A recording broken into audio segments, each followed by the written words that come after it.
Destiny. Destiny was a game that came out 2013, right? Or 2014? It was 2014.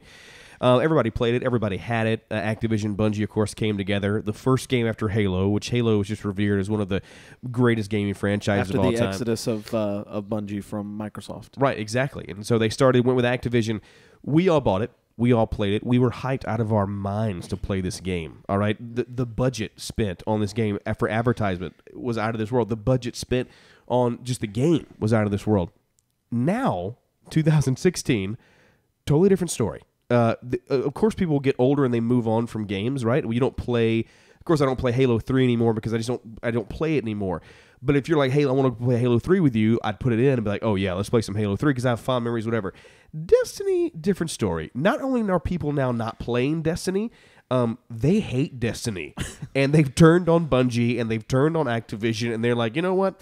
This sucks. I don't want to play it. I don't want to see it. I'm going to give it to GameStop for whatever change they'll give me for this game, and I'm done. So people are taking it personally now. It's right, personal.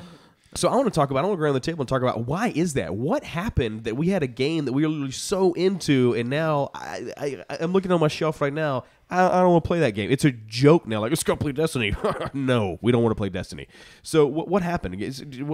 Somebody started off with what happened. I feel like I should just be the first one to talk about this because I have been the one to put the most ungodly amount of hours. We're surprised you're still married, by the way, that you put so many hours. It's really into a miracle. The biggest thing for me with Destiny was, I would say my first answer to this question would be just initially, this game suffered from an acute form of overhype.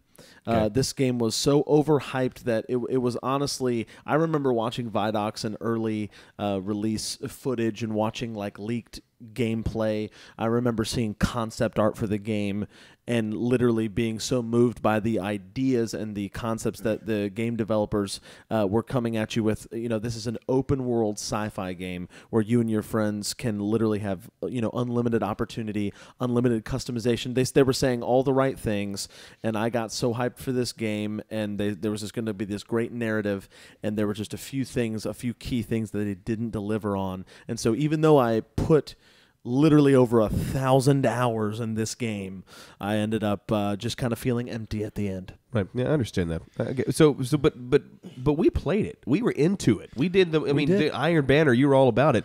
What happened? I would say that the game itself is fun. Like, the gameplay is really fun. I enjoyed doing it, but all the little things in that game are just so wrong. Like the story, the atmosphere, all the grinding that comes into it. And it doesn't feel like Destiny really, I don't know, the people that made Destiny don't really care what the people out there think. Especially in the beginning. There was nothing there, and you just basically had to grind the same missions over and over again, which is a complete lie. You know, they basically completely lied about what was going to be in the game.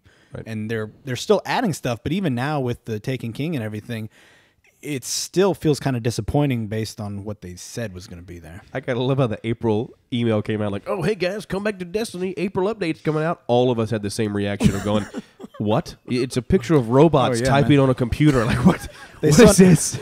They send one out for every holiday. It's like, come here for Lover's Day on Valentine's Day. It's like, all right, Some of the tower events are just ridiculous. The Valentine's Day doubles, is that what it was? Playlist, and you can get a ghost that looks like it's made of chocolate. Right. Why wouldn't you want that? Nothing says Valentine's Day like teaming up with your other man buddy and playing Destiny in some playlist, shooting other guys. Sometimes girls play Destiny. I'm not trying to say girls don't play Destiny, but let's be honest, dude. I don't meet too many women in the Destiny ring online. Hey, Will, you want to play this Valentine's Day game with me? Yeah, because nothing says I'm a sore, pathetic loser with no life than playing Destiny on Valentine's Day. Yeah, nobody's inviting their girlfriend over to play in their basement when they play Destiny. Exactly. So, I think anybody else got anything to say on that? I think because I would personally blame Activision, to be honest with you. Going back to Mike's point, I would blame Activision on that simply because I think, but you hear a lot about people at Bungie sour about it, of going like, hey, this is not the game we wanted to make.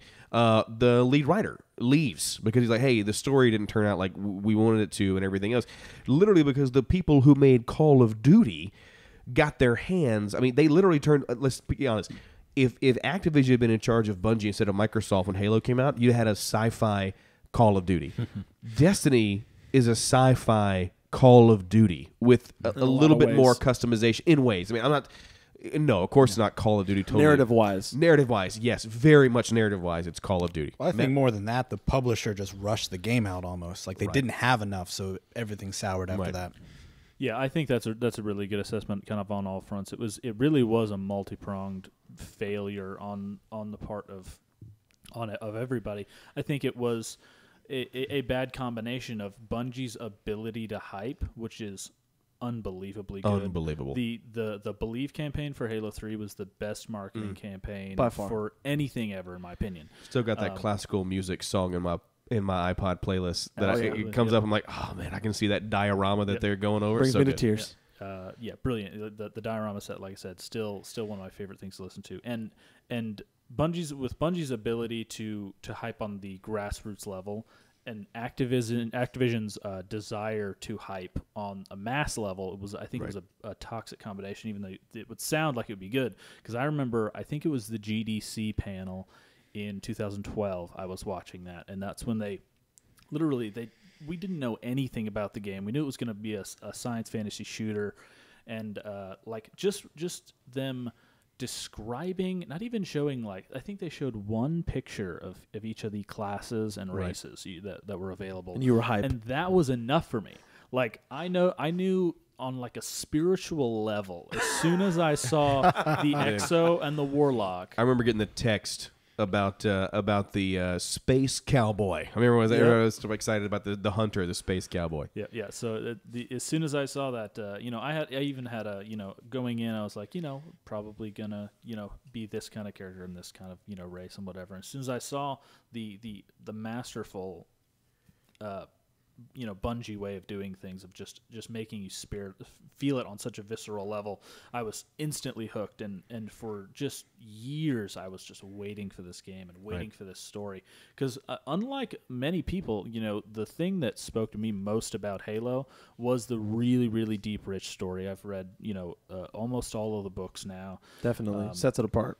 Yeah, just fantastically deep lore, just the interconnectivity and just the deep thought behind it was fantastic. So I was looking so forward to that, to being able to, hear this story through the gameplay like they were able to do so masterfully with Halo. Right. And just to be able to build a character into this world who I felt like really mattered and really was a part of and invested in this world, and that really they bombed those expectations. We always make the joke that Rocket League has more story than Destiny ever did. I think that's and we joke, but even that the stranger who shows up with a stranger's rifle, who is that? They don't even bother to tell you. And more importantly, why should I care? Why should I care? Yeah, and I'm going to move it along now, Richard. I know you didn't get to speak anything into That's Destiny. okay. Mine was short and sweet, but I was going to say, like Destiny. I was going to say, Richard put in 2 hours of Destiny, and he was like, "I'm done with this game." Which I spent more time customizing my character at the very beginning. Right. Than Richard well, spent playing the if whole you let game. me explain, Yeah, no, please. Just for a minute, my experience of getting Destiny was it was so hype, and I literally missed out on the pre-order.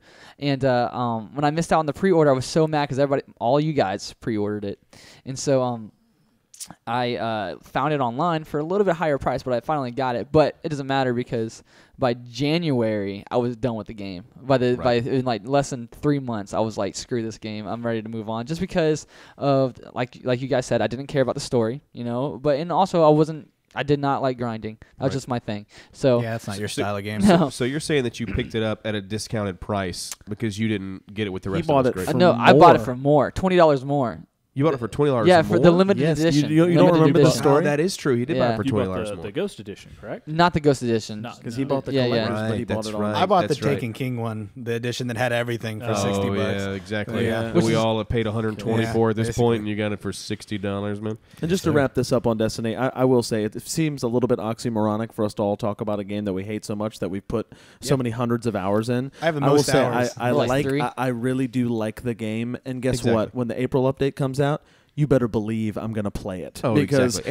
And when Destiny 2 comes out, we'll all get We'll it. all get because it, we and still we'll believe in all Bungie. play We it. still believe in their ability to do it. We believe in guys like Deej, the community manager who's fantastic over there. We believe in some of the staff who, actually they do have a new writer over there very who's cool. working on Destiny 2. So I am excited about Well, I think anytime you're going to move, and I'll wrap it up with this, and we got to move on. But I think anytime you move from a cherished franchise, I think we all had higher hopes for Destiny than Destiny was ever going to achieve, based on the fact that, hey, you fail, and maybe you fail fast, and then you learn from it, and you turn it around, and maybe Destiny 2 will blow us away.